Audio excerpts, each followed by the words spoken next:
Ooh, yes, I'm ready. I'm ready. Yes. Excellent, great.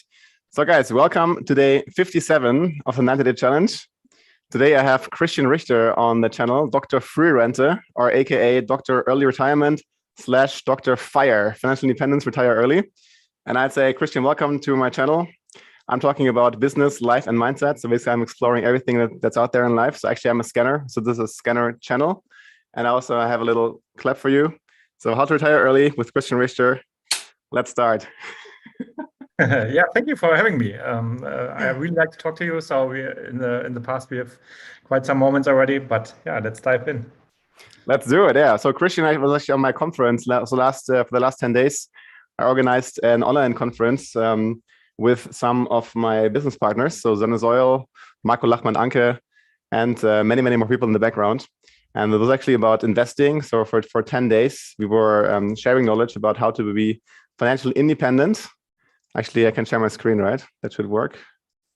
Yeah, so this was our conference here. And yeah, it was called Invest Congress Advanced. And we had around about 40 speakers. So everything from crypto over taxation, gold and silver, what else? Peer-to-peer, real estate, and many, many more topics. So basically 40 topics, and everybody could find their own topic that they liked. And Christian was talking about early retirement. So basically how to retire early, because everybody wants to retire early. Nobody wants to work until they're 70 or die before that day. And it was very inspiring to talk to Christian. I think we talked over 2.5 hours. And so I asked Christian, do you want to join me on my English channel as well? So we can give the English crowd some of your knowledge and insights. Sure. I was happy to help. I'm happy to help. Yeah. Amazing. So guys, if you have questions, put them onto my YouTube channel. I'm not sure. Actually, we're currently live on Facebook, LinkedIn, Twitter, and on YouTube. But if you want to share or if you want to ask some questions, please put them onto the YouTube channel, because I'm not sure how to access the other ones. The first time that we're restreaming this today with Restream, I'm not sure how to get to the other ones. But please, if you have questions, put them onto my YouTube channel. Alrighty. So Christian, why don't we just start? Please tell me something about yourself. I mean, I know already some stuff about yourself. You were studying, you were working at a consulting company and so on. And in that time, you were developing like a new approach, like how to become financially independent with some investments. But why don't we start at the beginning? Who are you? What inspires you in life? And yeah, just tell me something about yourself. Yeah, sure. Christian, I'm currently based in Berlin, in Germany. And yeah, my background basically is IT, computer science, programming, software architecture, something like this. So I basically started as a software development engineer, and worked my way up kind of through company consultant, management consultancy, mainly in like Salesforce kind of area, which was quite interesting because you see a lot of different business models, because we usually talk to CEOs, department heads, sales departments, and that. And I think over the past, I don't know, 6, 7, 8 years, I've seen quite some businesses in and out. I've seen global companies working with Excel sheets where you think like that really can't work at all, in my opinion. But they somehow seem to make it work, and we just kind of supported them in the digitalization of their kind of products, of their workforce, of their sales force, and all that. That was a big part of my life, I would say. And in parallel to that, I started some of my own projects. I mean, we talked already about this before. I started a little bit of like startup work, and then I started something with like Amazon e-commerce things, which I didn't like. So I basically quit it after a while.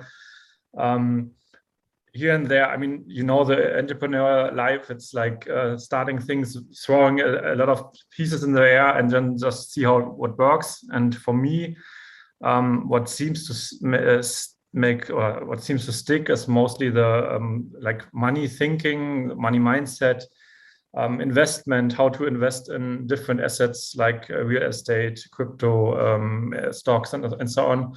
And this is what I'm doing also mostly in parallel right now. And right now, since last year, I'm starting also to consult there to work with people to evolve their portfolio. So I don't want to be the financial consultant who gives them a lot of very expensive products. I want to rather make them able or enable them to actually find their own assets and their own investments and kind of do the fishing or not get the fish. This Exactly. kind of I very much more like this approach to understand also investment, and I try to make the world a little bit better with this, because I think everyone should have a basic kind of financial knowledge. And that's kind of a bit longer introduction, but I hope that helps to know where I'm coming from and what. I like that saying with the fishing, because basically, if you teach a man, or if you teach a man, if you give a man a fish, he eats for a day. If you teach a man how to fish, they eat for a lifetime, right? Exactly. Yeah. Amazing. And so you also told me you were doing FBA, like after your first steps in the consulting company, you were doing FBA, right? Or you were attempting to do it? Yeah, I mean, I've had like 2 or 3 products which were also okay, but I never really, because in that time it was, I think, like 5-6 years ago or something. Doing it in parallel didn't really work for me, and I also somehow didn't. I think at that time I didn't have the mindset of an entrepreneur yet. I would say maybe also that was maybe also on my side fault, and then I didn't really like the work. It was a lot of it meant either you are in the 1 to 5%, which actually have a very good idea and a very good product, or you have to be the one who just kind of gets cheap product from China, load wise, and just drops it on the market for a cheap price. And that somehow didn't resolve with my kind of thinking and my what I wanted to do with my life, actually. What kind of products were you sourcing at the time? Very different stuff. I mean, some for dogs, and I had like some tactical belts, like a dog leash, something like this. But I think it's very basic. And then some kitchen utensils, which I really liked, because do you know those ladles, for example, where you scoop from a pot something? A ladle, yeah, totally, yeah. You put them on a counter. The counter's dirty. So I had the ladle with this ladle, which has a tiny thing, so the front doesn't come to the thingy, like to the surface, and so it kept clean. I liked it. This was actually at least the product where I can say like, okay, this makes sense. It's cool. It also worked for a while, but somehow this whole business model for me, as I said, it's for 80%, 90% of the people, it's just sourcing crap. That's not kind of the thing I want to do with my life. Yeah. In what year were you doing FBA? Actually, I was kind of sourcing in China and I also tried Germany, or Europe. But it's very, very hard to be competitive then. Yeah, definitely. At that time, also the first Chinese or like Asian-based kind of producers directly sold to Amazon, which makes it even harder because they don't have you in the middle then and can drop the price even more. And I mean, they make different mistakes then, which gives you the advantage over them usually if you're very good, but still it's very tough, I would say. I can imagine, yeah. Where I stopped this, but not for me that time. Maybe I will continue that if I have some passion project or something where I say like, okay, this product actually changes something, or it's like something which also is kind of more economically and better sourced, then I might continue this thing, but right now it doesn't fit in my schedule right now. Yeah. My question before was, in what year were you doing FBA? 2000. Good question. 5-6 years ago, I would say. So. But then they were pretty early, yeah? Because I thought about doing FBA in 2017, and already then everybody said, yeah, it's now like already like a bit late, maybe. Yeah. So if you started 2014-15, you'd have been earlier, and now in 2021. It's still possible, but you have to have a lot of capital. So another friend of mine, maybe you actually even know him, Thomas Albietz. Yeah, I know. He's a very, very big FBA seller in Switzerland. Actually, in the next days, I will upload some videos with him. I walked through the forest with him close to Baden in Switzerland, and we recorded many videos about all kind of topics, including FBA. Yeah, so if you want to know more about FBA, check out this video. I will link it up in the description, or in the description and here on this card. Yeah, so basically Thomas, he's running a very, very large enterprise in FBA. So he has a team. He has an assistant in China who's doing all the sourcing. He has like 2 people managing all the listings and the day-to-day business. I think then it really makes sense. But if you're like a small seller, you will always run into this problem that you have very much competition, probably in every category. And you might have a cash flow problem, because when you want to compete, if you're a new seller, you have to have a lot of cash flow on hand to actually to have an edge in the market and to be able to pay for PPC, pay per click, and that people actually buy your stuff and that you actually get up in the ranking, right? So it's pretty tough. Yeah, I mean, of course. I mean, that's the thing. It gets quite fast, quite cash flow intensive, and then you are for 1 or 2 years, you're basically investing your profits, and then from what do you want to live off? I mean, sure, if you're very, very good and invest a lot of time in this, it might work, and if you have somehow an edge in PPC, maybe. But otherwise, I would say it's not that easy. As you said, I think it's possible still. I mean, I think that when people say no, it's not possible anymore, it's the same with real estate. A lot of people now in Germany say like, yeah, you can't buy anymore. I would say no, you just have to know what you're doing. Exactly. Yeah. And I think you could still start with this. I recently talked to a dropshipper even, and he stopped this year, and because there is a new law which basically makes it impossible in Germany to do dropshipping. Really? Okay. And I already thought like for when I started FBA, the dropshipping is dead and done. But he, I think, started like only, I think, 5 or 4 years ago also. And he made basically 150 to 200,000 euros profit per month. Wow, incredible. That's incredible. He's with some investment brokers doing a business model and stuff. Very interesting. But he's also very young. He's actually, I think, was only 22 or something, which I found quite interesting in general. Amazing. Yeah. Did you do any other business models? Did you try anything else after FBA? Good question. Here and there, some things, but not actually something where much profit came from. It was more a play around area that time. Basically did my investing because I always earned quite okay. Yeah. Always had a good money mindset, I would say, from home a bit, but then also it evolved. So I never spent more than actually needed. Sure, I did my luxury things also at some point, but I usually had at least 50%, which I could save, which is sometimes even more. And then you have a lot of money and things to invest to and to tend to. So yeah, I started to have real estates and stocks, ETF, all that, like index funds, and the crypto space really interests me. I started there also, I think, about 4 or 5 years ago. Yeah. Yeah, but otherwise. Nice. Yeah. So what made you start like being interested in investing, the financial markets and so on? What was the initial start? That's a good question. I think when I worked, I don't know when it was, I think 2014 or something, in a Berlin very small startup. It's also not there anymore. It was bought by an Indian investor, I think. Okay. I got caught up in this kind of digital nomad and startup kind of vibe podcasts, and all these communities started to come up. I don't know if you know the Digitale Nomaden podcast. Yeah, Sasha and Timo. Yeah, I know them. I'm kind of okay friends. I would say right now we quite meet up every once in a while and see each other every once in a while. Which was kind of that time I was like looking up to them a lot. I mean, I still do because they are also evolved quite a bit, and also some other podcasts. Then my first gateway, I would say, was Smart Entrepreneur Radio. Matthew Mockridge. Yeah. Cool. I really like him. He's like awesome, I would say, and he had cool guests. And he was the first, I think, in Germany who started this kind of format that was also so successful.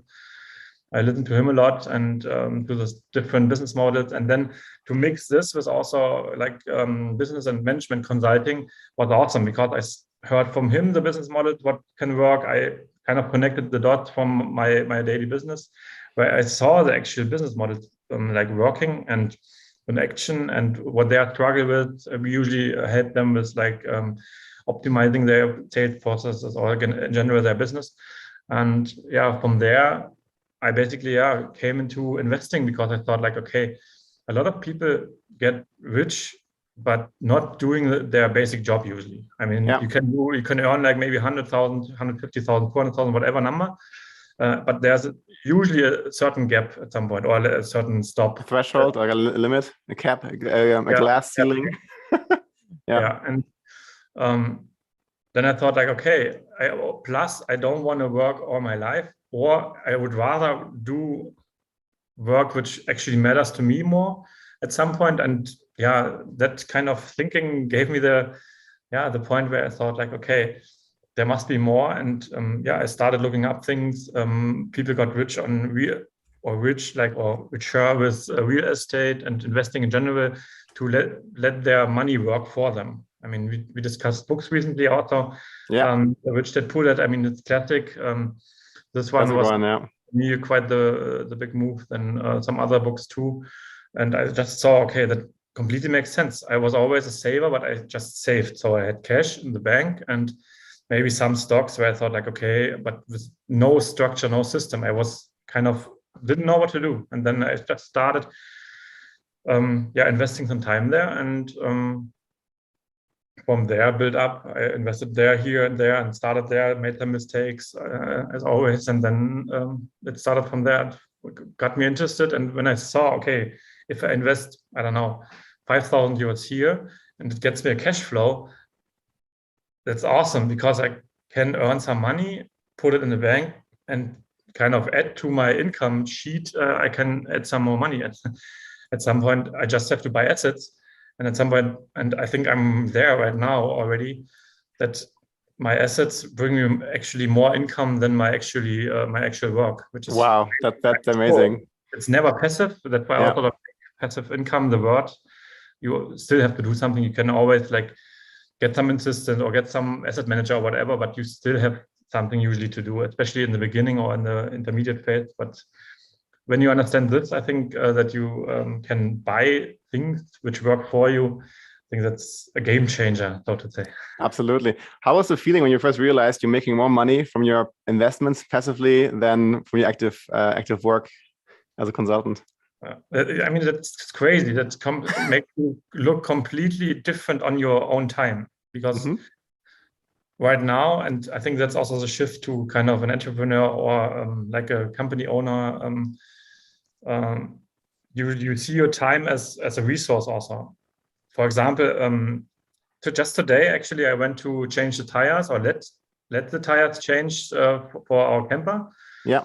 And I think some years ago, I would have done that myself. Not that it's bad to do it yourself. I did that a lot. And but right now I see like, okay, it would take me like maybe 1 or 2 hours. I have to drive there, I have to have the tools, I have this and that. And then maybe something goes wrong and they still need help. And then I decide that someone else do it. They are good in it and they do it right. And I have some time doing that and can make more money. Same as with, do I have to pay this amount of money to let them handle the actually summer tires, for example, and put them in storage? Also thought like, okay, it's really not that much money. Maybe they can just handle it. They clean the tires, they put them in storage. I already thought like, where should I put them? Then you have them on hand and you have to move them all the time. And this kind of thinking gets more and more. Where you think that's amazing. So basically totally moved through the cash flow quadrant. Huh? So what you're talking about is basically this here. 1 second. So guys, if you can see this, my screen at the moment. Basically, this is from Rich Dad Poor Dad, the cash flow quadrant. Either you're an employee, then you have a job, right? I mean, Christian, you're the star of honor. Please explain what we can see here. Yeah, of course. I mean, you have a job, that's one income. That's why I also think always that when people tell me, dude, what you're doing is very risky, you're investing, it could go broke, you are doing your own business, it could go broke. Yeah, but if your income is your only income, I would say that's even more risky than maybe having something on the side, at least to start something, maybe have an investment which earns you money, which can bring you over the time. But and that's, I mean, the second thing would be you you have a job, your own job. Okay, this I don't get right now. Self-employed. Sorry. Yeah. Okay. Yeah. AESBI. Yeah. Just the cash flow quadrant. Yeah. Second thing would be most probably self-employed, where you actually are not dependent on a boss or something. You just basically get your client yourself, you manage yourself. But there, the biggest issue would be if you are stuck there and you can't actually move to one of the other ones. It might be even worse than the first one, I would say, because sure, you get more money, but you are also have the risks. Plus, what you usually do then with 80% of your time is to get clients, to do marketing, and do self-manage yourself. And only 20% gives you the money, which is like, And that's also the thinking about the task you can maybe outsource. And that's exactly the business owner kind of situation where you think like, okay, the Buchhaltung or like the accounting, I don't want to do the marketing myself, or maybe I'm focusing on marketing and get rather people who do my job because they might be better or cheaper to do that. And then you go toward the kind of business owner side where you, multiply yourself kind of, maybe not the whole you, but parts of you. And that's usually much better. Yeah. And some people say like, okay, that's a lot of risk, a lot of responsibility. Yeah, sure. But you also create jobs. You have a lot of more advantage there. You can, I don't know. I have recently talked to a friend who has a company and grew it from I think 1 to 24 people right now in 3 years. Wow. Okay. He's like that. Okay, every person I employ here, I have to teach him everything because there is no people I can just hire because the market is empty. But he just takes like people who can do maybe nothing. They have 2 right hands and they can think straight, without meaning that bad or something. But he just thinks different outside the box, because a lot of people say like, there is no people anymore to hire, but actually there is. You just have to have a different angle. Absolutely, yeah. People in, teaches them I think 1 or 2 months while being on the job, and after that time, each employee brings them I think 3,000 or 4,000 euros profit per month. Wow. And even very good, I would say, which is quite cool, I would say. Sure, you have a lot of responsibility over those people, also for their families and everything. But that's why you also earn more. And the last stage would be like the investor, which I do basically right now in actual assets and not in businesses. I mean, partly in business because I'm in a kind of fintech social startup. But this basically, you just give business owners money basically to invest in people to earn you some interest, which seems as the easiest if you have the money, but it's also not so easy because you have to make good decisions. And True that. The thing is, like when I see people like they're starting to invest and so on, they always want to go from here straight to here, right? Like invest your money as an employee, put it into investor. In the best case, it works. I mean, if you invested in a Bitcoin like some years ago, when you work in Switzerland and you invest money into here, that might work. But in the end, it's for most people, they actually go for every stage of the quadrant, right? So also Robert Kiyosaki, the author of Richard Pruitt in this model, he says you have to go for every stage, right? Or you're the safest when you are in every quadrant, like employee, self-employed, business owner, and investor. And basically, the funny thing is also people ask me what's the difference between self-employed and business owner. Well, the difference is self-employed, you are the system, right? So if you are, say, a lawyer, you have to work every day and basically sign clients and basically produce. If you go on vacation for 2 weeks to Havana or something, or somewhere to Hawaii, you don't earn any money anymore. If you're sick, you don't earn any money anymore. If you are the system, yeah. So basically, you are the only one who's working. So you are in the hamster wheel, both as an employee and as a self-employed person. Here even more than there, because as an employee, you even have vacation, right? Here, basically, if you have vacation, you don't get paid. If you're a business owner, and I think he defines it as, I think at least like 50 or 100 people, then you actually can go on vacation. And in the end, you come back after a year, for instance, after a sabbatical, and your business runs better than beforehand because you have employees, you have a system set up that makes you money. And that's great. Once you have that and you have the system going on, or this guy here, Paul Getty, I don't know him, but he says, I would rather earn 1% of 100 people's efforts than 100% of my own efforts. That's a great saying. And then we all invest this money from E, S, and B into I. you're actually financially independent. If this year makes you more money than you spent a month, then you're basically free, in my definition. Yeah, exactly. Yeah. Amazing. And So Christian, yeah, sorry. And not businesses. Business is also cool. It has a much bigger kind of leverage. Yeah. But to find a good one, or to even create a good one, is very, very hard, I would say. To do something with stocks, or especially real estate, I would say, has been my biggest, I would say, leverage, because you can just buy a flat, for example. It's not that hard. Just to find it. The finding part gets a bit harder, but it's still not impossible. And I would say if you decide for a good market, it's also very easy. So yeah, each flat can give you 100, 200 euros per month cash flow. You can calculate yourself. I mean, if you over the time of 10, 15 years, just by each year one flat, or every 2 years one flat, that adds up, especially after Amazing, the year. Yeah. Also, the interest and everything goes a bit down, and you can raise the rent a little bit. After a while, that's what actually makes it free. And each flat is a little tiny business on itself, I would say. And you have to also look at it that way, because a lot of people say like, it's a lot of work and everything. I would say get started, for example, in real estate or other things like that, and see for yourself, because I planned actually to outsource some of the tasks, but I haven't done so much. I mean, I've outsourced one thing, which is kind of accounting, which my wife does right now, because she just is better at it than I. She does it much faster and much more correct. And I don't like the numbers stuff, like sheets and all that makes me anxious. Yeah. Yeah, and otherwise people say like, yeah, but every second day someone calls because of a dripping socket or something. No, actually, at first I thought like it's also going to happen. Then I have to pay someone who takes care of those. But until now, and I have 17 flats right now, or like wow, real assets. That's nice. None of them gives me something. I mean, even in my vacation, everyone says like, yeah, isn't it annoying?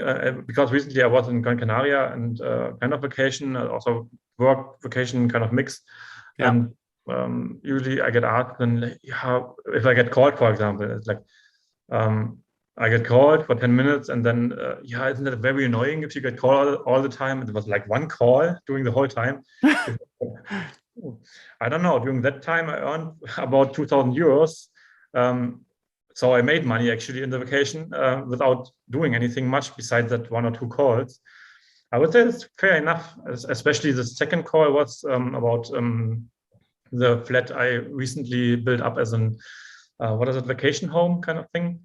Airbnb and all that. And that one call made me, I think, 700 euros because some company called to put their workers there because there's some construction site somewhere, and they asked if I have space, and I just said, yeah, of course. It was a 3 minutes call, one email, and I kind of earned 700 euros. I would say that's amazing. Yeah, hourly rate. Wow. So your whole approach, like you're financially independent now, and how did you get started? So you started with real estate, or was something else that you started with? Basically stocks a little bit. The way I started, I wouldn't do now. No, actually, I did stock picking at the beginning, but quite fast I realized that index funds are a much better, actually, I think vehicle than stock picking. Especially, I mean, you make maybe 1 or 2% more if you pick. If you are good, I would say. Sure, if you are invested a lot and you read all those business reports and everything, you can get a lot of more. But I always ask them, the people who do that, especially the ones who do it semi-professional, how much time do you actually invest in this? And if then the answer is usually 5 to 10 hours a week. I have fun with that. I mean, if it's your hobby, sure. If you do a good profit, okay. A lot of people don't take into account that time. That's the time and put it into the calculation, it's usually much worse than an index fund. And that's when I actually also stopped doing the stock picking, because I don't see the point. Because if you can do with an index fund, you can do between 7 and 12%, very, very safe, without any risk, or without bigger risks, I would say.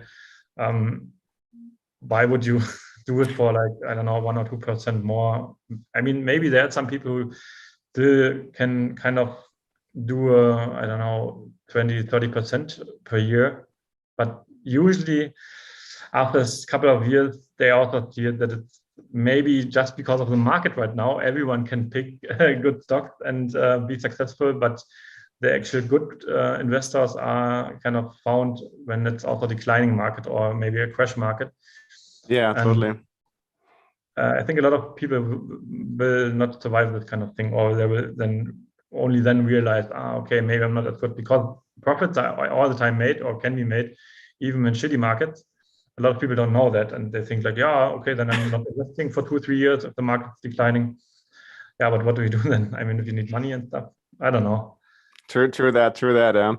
Yeah, cash flow is king, right? All the stocks that you have and stuff that you own, if you can't cash it out, if it doesn't generate cash flow, you can't pay your rent every month, right? And also, like, this is, guys, this is no financial advice, but we just sharing our own experiences. Yeah, so don't follow whatever we say. Do your own research. Very important comment here, and disclaimer. And what else? Yeah, I guess like stock picking is like cherry picking, and it's very hard to say like this stock will go up, this will go up. It's hard to say, right? So in the end, I guess the average investor is doing better with index funds or ETFs than with one stock that they pick. I wanna buy whatever, Nikola, or like a Tesla or something, or I don't know, like what else, Apple. I don't know, like basically the Q might go up, yeah, but in the end you have to have really good insights to know what stock's going up and what stock's going down. I mean, if you do value investing like the Warren Buffett style, I would say, okay, fair enough. If you have the timeline of that, like 7 years and plus, might be good. I mean, especially I'm an IT kind of guy. I know tech, I know gadgets, I know all this kind of bubble, and I could easily invest in companies there, I would say. Still, for me, it's out of the picture because it just doesn't interest me. I mean, enough to do that.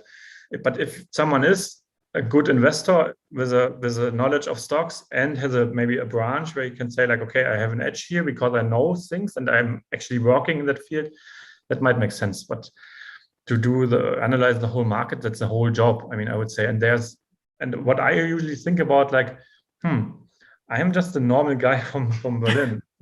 I mean, there's machines, there's computers, there's algorithms, and there's pros who get like $500,000 to $1 million in loans or salary each year, who beat you all the time. They will beat you, and even them, they are not as good, because algorithms, especially in the stock market, there's robot investors and everything. I think it's, especially if you're trading, as I said, if you do value investing, it might work, and if you have an edge in a branch, I have nothing against that. But otherwise, I think you always, especially the starter or the one who is a little bit experienced, always better off with, I would say, with an index fund. I can imagine that. But you're also into crypto, right? So do you want to say some words about crypto? You have to leave in like 7 minutes, right? You said.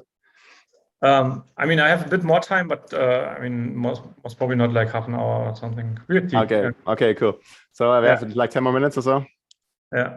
Okay, cool. Yeah, so crypto. How do you get into crypto? What is crypto? Should you invest into crypto now? Yeah, I think my first touch point was 2014 or 15 with when I was in Bosch. I worked there as a solution architect, and we were kind of in the IoT sphere, which also some might know there's a IOTA coin in that sphere. It's a kind of IoT protocol and a coin from Berlin, huh? And then I didn't invest, actually. It was a bit, not so smart that time. I thought it's, what is that? People buying pizzas with Bitcoin. Okay, fair enough. But somehow only, I think, a year or two afterwards, I got into that because some friends told me, okay, here, there's some good money to be made. And that's kind of the future, which more interests me, because what crypto actually has is the power to change our financial system, and also the way to think how to think about money and how to interact with money, because a lot of people in the world are actually unbanked. A lot of people don't know that. Everyone thinks okay, always go to an ATM, get money. A lot of people, I think I would say even more people who have that, more people who don't have that right right now are on the planet than people who actually can do that. So for them, it's a complete new world. They can just, usually they have at least a small mobile phone or something, and they can actually participate in the banking world. They can get credits, loans. It's all just starting up, but you can get Exactly. credit. You can get peer-to-peer credits. If you don't have a bank account, usually you can't participate there. I mean, and this is also for me very interesting. Also, the decentralized apps and all that. If the big players like Airbnb and what is it, Spotify and all those don't act, I would say, and have some cooler things to offer, that's also very dangerous for them, I would say, because there's an opportunity to actually offer a decentralized peer-to-peer market for all that.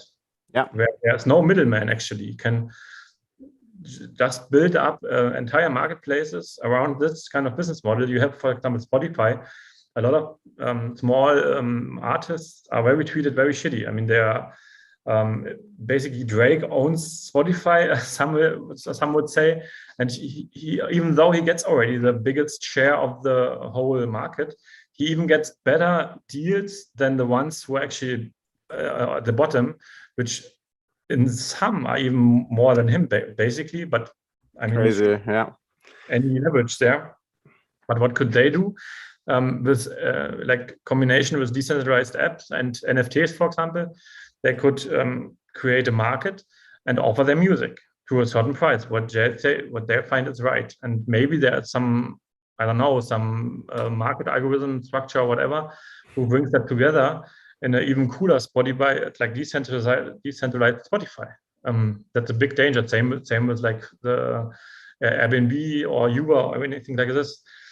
We right now, our world bases on that middleman. We usually give a markup of like 5 to 20% or even more to that kind of middleman, which basically not necessary, because in my opinion or in my experience, they do usually also offer shitty service.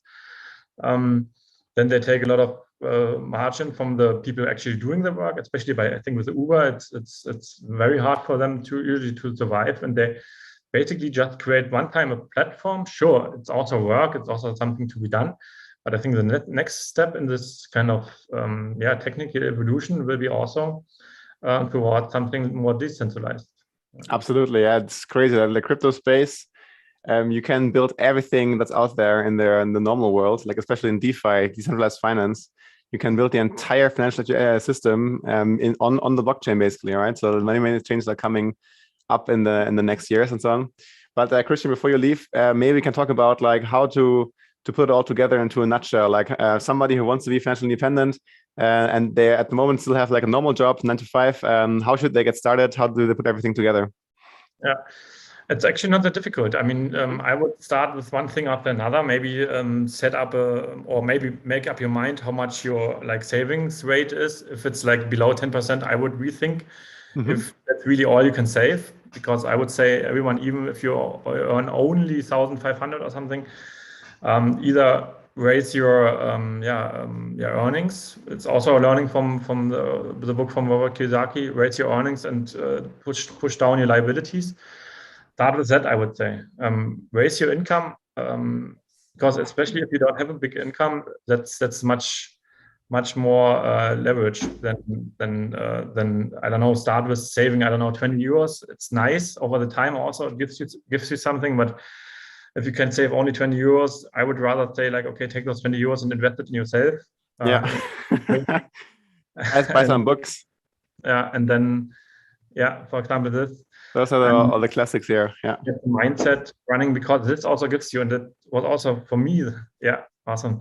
This was also for me the biggest leverage, I would say, because I got in this moment also where I say like, okay, how much am I, able to actually work for? Where I say like, okay, under that I'm not working for someone, which also raised my salary a lot in that year.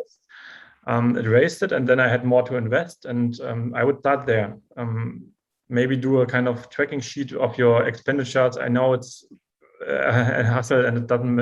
It's not fun, but to just give a general idea, you don't have to pick every penny, but start there, and then yeah, maybe start with a index fund, get your feet wet, and maybe invest just in the S&P 500 or something, and let it running. This is usually my fallback plan, like like the ETF index fund.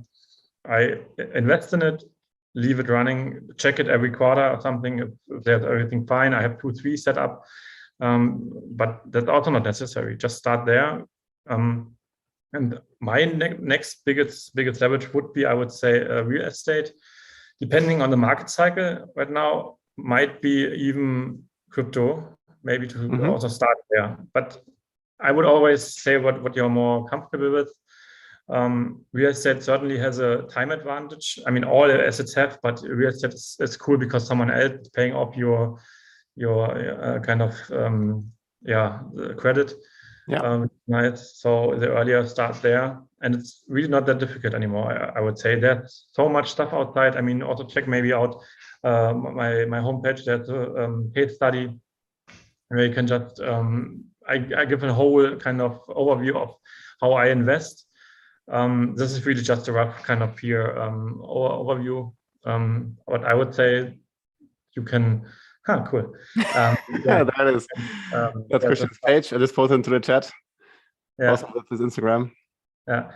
But basically, my pillars and what my learning is from a lot of talks with investors, with other in my network, that they usually mostly use those 3 things. Sure, silver, gold might be a thing you can do, but it doesn't, especially if you're younger, it's not the biggest kind of leverage. I would really start with somehow stock. If you feel comfortable with stock picking, maybe do that. I would rather tend to invest in ETFs and then use that time rather for real estate, because you have much bigger leverage. And then on the side, maybe if you can invest a little bit of your time, I would at least put, not advice, but from my experience, I would at least put like 5% maybe of your kind of interest in crypto, I would say. Great advice. Yeah, absolutely. The thing is, I think the most important is like get started, right? Because somebody who says I'm now 30, I'm 40, I'm 50, I'm 60, just get started. Maybe the best point to start was like 30 years ago, but the second best time is today. So get started, guys. If you have not invested a single thing in your life, and always remember the compound interest effect, right? Because the earlier you start, the more you can compound over time. Because whatever you make in a year, for instance, you can invest again, and then this will also yield income again. It's incredible, and this is like the 8th world wonder, and definitely make use of it. So Christian, I'm sorry, go ahead. Yeah, and right now, if you think about, okay, that's all risky, but I would even say that having cash in the bank and having only one job and no investments is even more risky right now than making some mistakes. I would rather have 2-3 years of mistakes and not earning a single thing. You learn always, and at some point you will get the thing. It's really like bicycle driving. If you once understand it and it makes click, it's like really like buying chocolate and selling it, kind of. I don't know. It's totally easier. Just start small. Maybe just buy some 1 or 2 books and just get into it and do not read too much. I read for 2-3 years about real estate. I was a total pro already on the level. Had no flat board. Until I met someone who was actually had some more experience, and we together just did it. And he amazing. And I was then only starting to get practical. And after the first flat, it was so crazy. It's like as something exploded, it was like magic, I would say. Absolutely, yeah. You guys out there, you can totally see a Christian is like a practitioner, right? He learns by practice. Just like go out there, do something, because you might make mistakes, but if you only read books all the time, I mean, books are great, right? If you don't know this book, read this book. This is one of the best books ever written. It's actually very, very short. Even Spotify is for free. You can check it out as an audiobook. This is one of the best books ever. And once you have this book, that's like where the journey starts, right? And if you look at the cash flow quadrant again for 1 second, you can see like if you only have a job, this is actually kind of risky, right? Everybody, your parents tell you, might not tell you, your colleagues might tell you, hey, it's super good to have a job, it's a safe income. But what if there's a financial crisis? You might get laid off, you might get fired, and then your job is gone, right? Even like in the US, you have no protection at all. In Germany and in Switzerland, you have a bit more protection, like unemployment benefits, but in the US, you're pretty much screwed. So basically, if you have income from all of these different quadrants, then you're pretty safe. Yeah, if you're employed, you have a side business, you're self-employed, and you're an investor, then you're actually pretty well off. So definitely read this book. This guy is absolutely amazing. Christian's also amazing. If you want to check out Christian, here's his website. I'll link it down in the description below. And also here's Christian's Instagram channel. What's that? Yeah, check it out as well. Unfortunately, it's in German only. Maybe you're going to do something in English in the future, but if people see this video. But or guys, learn German. Learn German with Anja, a friend of mine. She has one of the biggest YouTube channels out there, 800,000 subscribers. If you want to learn German, and yeah, Christian, one more thing. If you have time for, if you have 5 more minutes, I want to ask you what this is about. Sure. It's a vacation club, it's called. I mean, it's from Markus. He's started this, I think, 3 years ago or 4. It kind of brings like company owners or kind of online business guys and girls together in one nice, awesome, productive vacation where you have workshops. You can, I mean, it's usually right now, I think, or last year it was in a castle near Berlin. Where you just have workshops, you have parties in the evening, you have connection time, you have a great time. I think it's for 9 or 10 days, depending on the event. I think it's amazing. If you want to look into this, they can contact you, go directly there, or just write to me. I can also make contact to Markus, and then great.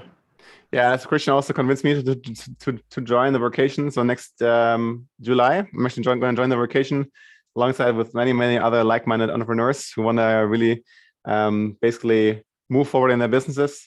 And maybe I can actually play for a minute. I hope you can hear the sound. Man fühlt sich hier eigentlich so ein bisschen so, wie als wenn man auf Wolken fällt. Es waren so tolle Tage. Was der eine schon kann der andere vielleicht noch nicht und umgekehrt. Die Menschen, die hier sind einfach echt nochmal ein Stück weiter vom Level her, von den Businessmodellen. Man hat sich mit anderen starken Unternehmern ausgetauscht. Ich finde, das Geile ist gerade, dass es nicht so vollgepackt ist und so wirklich so von morgens bis abends 8 Stunden durchballern, sondern... Das Programm, ich finde, das ist halt genau richtig, dass man halt irgendwie zwischen Netzwerken, Coworking... Dass du auch einfach so beim Frühstück schon teilweise so krasse Gespräche hier hast, dass du danach schon das Gefühl hast, okay, einen Tag bin ich jetzt hier und ich habe eigentlich schon meinen nächsten Impuls. Es ist tatsächlich so, dass wirklich richtig krasse Leute am Start sind. Und dadurch merkst du, da geht richtig was. Du nimmst so viel Input mit und am Ende ist dein Business auf einem ganz anderen Level. Das spiegelt sich in allem wieder, nicht nur in den Gesprächen, die wir hier draußen führen, auch in den Workshops. Und der Punkt ist der, dass man sich einfach in einem ganz anderen Rahmen oder in einem intensiveren Rahmen bewegt, wenn man mehrere Tage vor Ort ist. Um sich persönlich weiterzuentwickeln, um sein Business voranzubringen und um auch ein cooles Netzwerk aufzubauen. Nur interessante Leute am Start, geile Workshops, richtig gutes Essen, auch für Veganer. Einfach so diese Mischung. Die Masterminds, das Feedback, die Fragen, die dir gestellt werden, das ist einfach so wertvoll. Morgen gehen wir noch an den See, spielen die ganze Zeit Fußball und Tischtennis. Deswegen ist Markus einfach ein Freund, den man hier als Gastgeber hat, und ich glaube, das ist einzigartig. Das kriegst du auf keinem Seminar, bei irgendwelchen Seminargurus oder so, sondern das kriegst du nur hier auf dieser Vacation. Tolle Unterstützung, aber auch eine gute Zeit, und das hat total super geklappt. Traurig, dass es schon bald vorbei ist. Ich wäre gerne noch ein bisschen länger geblieben.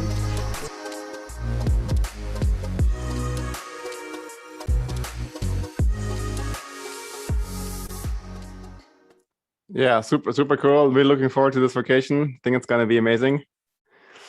And with that, Christian, I think we're done, right? I would think so, yeah. I mean, as I said, doing something right now, even if it's a little bit of mistakes, is better than doing nothing, because inflation will kill you over the next years. If you have 100,000 on the bank, it will be half that in 5 years. So I would act rather than do nothing right now. Yeah. Absolutely, guys. Well, Christian, thank you so much for being on the show. It was a real pleasure. And wishing you all the best. If you want to contact Christian, the contact details are below in the description. And other than that, I would say have a very good night, and talk to you soon. Huh? Yeah, hopefully. Yes, absolutely.